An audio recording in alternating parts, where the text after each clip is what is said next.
ఎవరైతే తన జీవితంలో మంచి సమయం కోసం నిరీక్షిస్తాడో తప్పకుండా అతనికి ఆ సమయం వస్తుంది. మీ ఆలోచనలు కనుక దేవుని అనుగ్రహం వైపు ఉంటే ఇక మీ మంచి రోజులు మొదలైనట్లే. ఈ జీవితం చాలా చిన్నది, రోజు రోజుకి సమయం కరుగుతూ ఉంది. మీరు గనుక యువకులైతే మీ సమయాన్ని వృధా చేయవద్దు. మీ సమయం చాలా అమూల్యమైనది.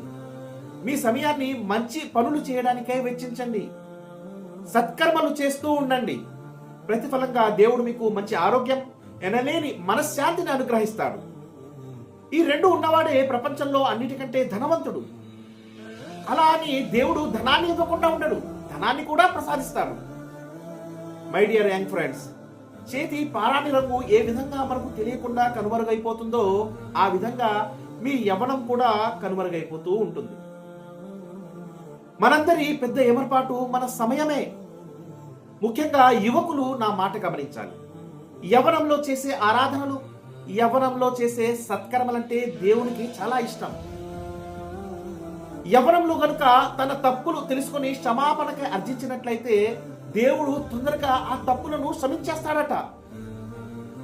వృద్ధాప్యంలో చేసే సత్కర్మల కంటే యవ్వనంలో చేసే సత్కర్మలకు దేవుడు 70 రెట్లు అధిక పుణ్యాలు ఇస్తాడట. ఇప్పటికీ మించింది లేదు. యువకులారా, మీ సమయాన్ని మంచి పనులకై కేటాయించండి. చెడుకి ఆమడ దూరంలో ఉండటానికి ప్రయత్నించండి. మీ జీవితాన్ని నైతికత, మానవత వంటి విలువలతో అలంకరించుకోండి. జై హింద్.